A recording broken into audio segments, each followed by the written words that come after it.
नमस्कार साथियों, परिवार क्लासेस में आपका स्वागत है।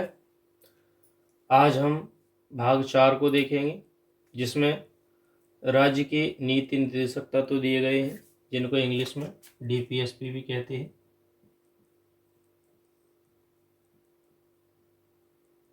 Directive principles of state policy. ये आर्टिकल 36 से शुरू होते हैं। यहाँ पर आर्टिकल दिए हुए हैं। आर्टिकल 36 में परिभाषा दी गई है और ये वही परिभाषा होगी जो कि भाग 3 में दी हुई है। यानी कि राज्य की जो परिभाषा भाग 3 में दी गई है, वही परिभाषा आर्टिकल 36 के अनुसार मानी जाएगी। आर्टिकल 37 में इस भाग में जितने भी तत्व अंतर्विष्ट हैं, उन तत्वों को लागू करने की विधि दी गई है। यानी कि राज्य का काम होगा कि जो देश के शासन में जो मूलभूत तत्व हैं और जो विधि को बनाने के तत्व हैं, उन्हें लागू करना राज्य का काम होगा। आर्टिकल 38, इसमें राज्य लोक कल्याण की जो अभिवृद्धि के लिए सामाजिक व्यवस्था बनाएगा। ये सभी राज्य के कार्य हैं, राज्य इन सभी को इम्प्लीमेंट करेगा। राज्य द्वारा ये सभी कार्य राज्य द्वारा करवाए जाएंगे। ये पहले नहीं थे, बाद में संशोधन करके जोड़ा गया है। नंबर 1, राज्य ऐसी सामाजिक व्यवस्था की जिसमें सामाजिक, आर्थिक और राजनीतिक न्याय, 3 प्रकार के न्याय, राष्ट्रीय जीवन की सभी संस्थाओं को अनुप्रमाणित करेगा, भरसक प्रभावी रूप से स्थापना संरक्षण करके उनकी कल्याण की अभिवृद्धि का प्रयास करेगा।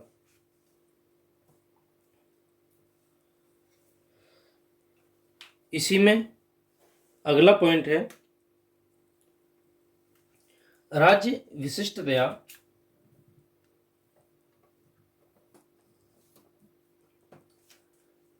आय की असमानताओं को कम करने का प्रयास करेगा और न केवल व्यष्टियों के बीच बल्कि विभिन्न क्षेत्रों में रहने वाले और विभिन्न व्यवसायों में लगे हुए लोगों की बीच की भी प्रतिष्ठा, सुविधाओं और अवसरों की असमानता समाप्त करने की, यानी कि जितनी भी राज्य में असमानताएं हैं, उन्हें समाप्त करने की कोशिश करेगा।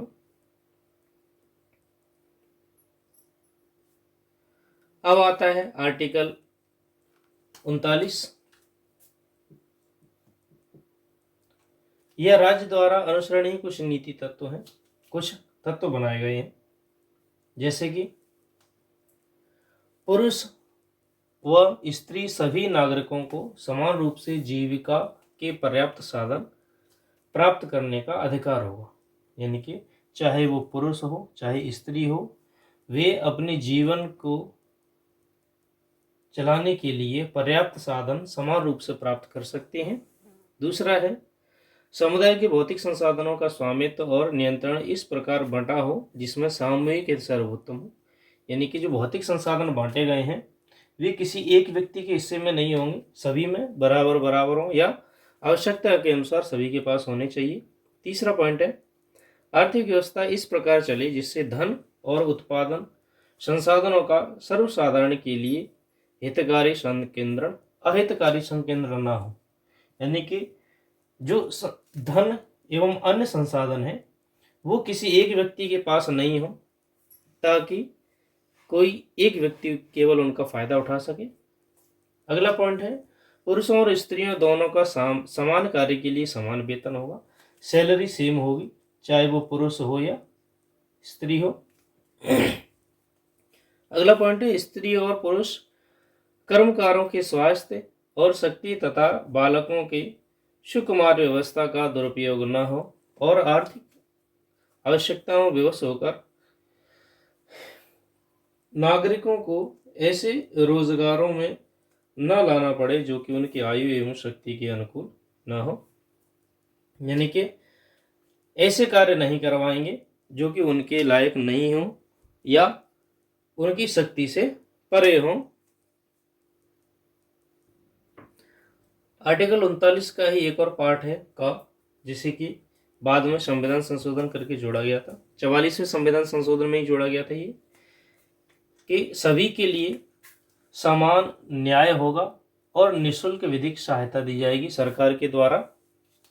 राज्य यह सुनिश्चित करेगा कि विधिक तंत्र इस प्रकार काम करे कि समान अवसर के आधार पर न्याय सुलभ हो, और वह विशिष्टतया यह सुनिश्चित करने के लिए कि आर्थिक या किसी अन्य निर्योग्यता के कारण कोई व्यक्ति न्याय प्राप्त करने के अवसर वंचित न हो, यानी कि सभी लोगों को न्याय समान रूप से मिलेगा। इसके लिए उसे फ्री सहायता भी दी जाएगी और ये देखा जाएगा कि वह किसी कारणवश न्याय से वंचित तो नहीं रहा है।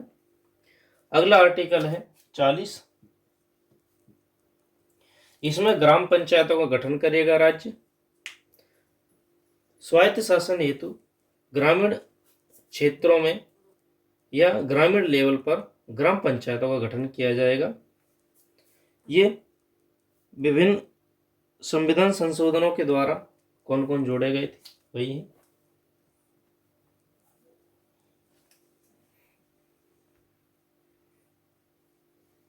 अगला आर्टिकल है 41वें आर्टिकल में कुछ स्पेशल कंडीशंस में काम, शिक्षा और लोक सहायता पाने का अधिकार होगा, यानी कि राज्य कुछ लोगों को स्पेशली सहायता देगा। राज्य अपनी आर्थिक सामर्थ्य और विकास की सीमाओं के भीतर, यानी कि वह अपनी कैपेसिटी के अंदर ही अंदर सहायता कर सकता है, अपनी लिमिट से बाहर नहीं करेगा। काम पाने के, बेकारी, बुढ़ापा, बीमारी और निःशक्तता तथा अन्य अनर्थ अभाव की दशाओं में लोक सहायता पाने के अधिकार की प्राप्त कराने की भी प्रभावी उपबंध करेगा। अगला आर्टिकल है 42वां, काम की न्याय संगत और मानवोचित दशाओं का तथा प्रसूति सहायता का उपबंध।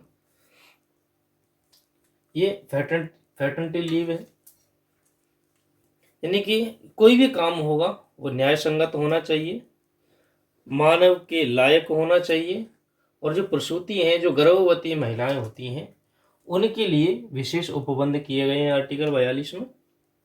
अगला आर्टिकल है 43। इसमें कर्मकारों के लिए निर्वाह मजदूरी, यानी कि लोगों को काम के अनुसार उनके जीवन को चलाने के लिए न्यूनतम उन्हें तनख्वाह देने के लिए कहा गया है।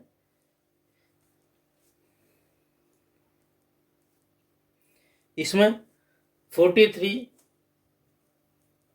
का है, खा है, गा है, क ख है, जिसमें उद्योगों के प्रबंधन में कर्मकारों का भाग लेना, राज्य के किसी उद्योग में लगे हुए कर्मकारों, स्थापना या अन्य संगठनों के प्रबंधन कर्मकारों का भाग लेना सुनिश्चित करने के लिए विधान द्वारा किसी अन्य रीति से कदम उठाएगा। और 43 का ख है सहकारी समितियों की अभिवृद्धि। अगला आर्टिकल है 44। 44 में नागरिकों के लिए एक समान सिविल संहिता, यानी कि सभी लोगों के लिए राज्य अपने राज्य क्षेत्र के अंदर एक समान सिविल संहिता लागू करेगा। अगला आर्टिकल है 45। इसके अंतर्गत 6 वर्ष से कम आयु के बालकों के लिए प्रारंभिक बाल्यावस्था देखरेख और शिक्षा का उपबंध करेगा राज्य, यानी कि जो 6 वर्ष से कम के बच्चे होंगे उनकी प्रारंभिक बाल्यावस्था में उनकी देखरेख करेगा और उन्हें शिक्षा की उपलब्धता करवाएगा, जो कि प्राइमरी स्कूल्स खोले गए और आंगनबाड़ी वगैरह इसी के अनुसार चालू किए गए हैं। अगला अनुच्छेद है 46, जिसमें अनुसूचित जनजातियों, अनुसूचित जातियों एवं अन्य दुर्बल वर्ग होंगे उनके शिक्षा एवं अर्थ संबंधी हित की अभिवृद्धि करेगा राज्य, यानी कि विशेष जो SC ST होती हैं उनको शोषण से बचाएगा, जितने भी प्रकार के शोषण होंगे उनसे रक्षा करेगा। अगला आर्टिकल है 47, जिसमें पोषाहार स्तर, जीवन स्तर को ऊंचा बनाने के लिए एवं लोक स्वास्थ्य का सुधार करने के लिए राज्य कार्य करेगा। इसके अनुसार विभिन्न चिकित्सा संबंधी कार्य करेगा, लोगों के पोषण से संबंधित, बच्चों के पोषण से संबंधित विशेष उपबंध करेगा, औषधियां प्रदान करेगा और चिकित्सा संबंधी सहायता प्रदान करेगा राज्य। अगला आर्टिकल है 48, जिसमें कृषि और पशुपालन का संगठन करेगा। राज्य कृषि और पशुपालन को आधुनिक एवं वैज्ञानिक प्रणालियों में संगठित करने का प्रयास करेगा एवं विशिष्टतया गायों और बछड़ों के एवं अन्य दुधारू पशुओं को उनकी नस्लों के परीक्षण और सुधार के लिए उनके वध प्रच्छेद यानी कि उनकी हत्या नहीं की जाएगी। इसमें गायों का संरक्षण वगैरह शामिल इसी में किया गया है। अगला आर्टिकल है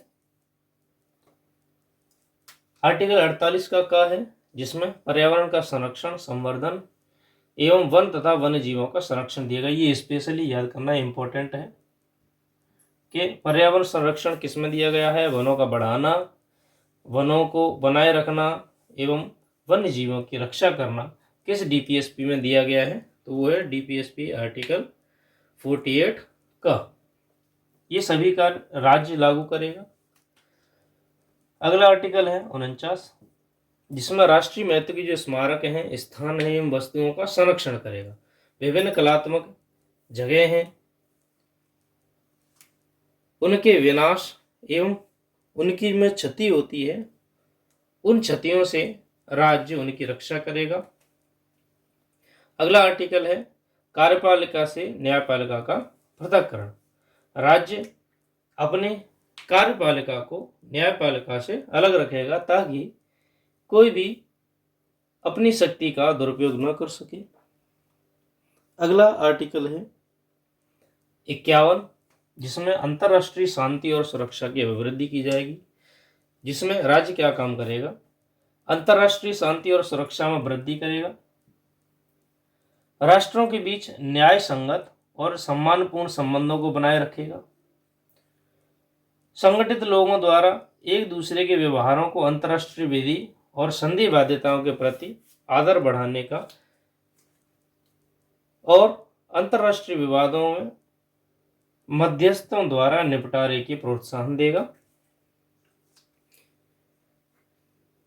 तो ये थे हमारे भाग 4 के अंतर्गत राज्य की नीति निर्देशक तत्व।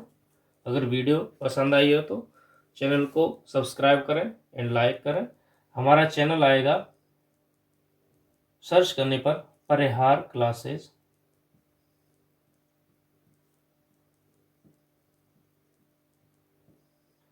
(206) के नाम से जब सर्च करेंगे तब हमारा चैनल ओपन होगा। तो वीडियो को अंत तक देखने के लिए धन्यवाद। Thank you.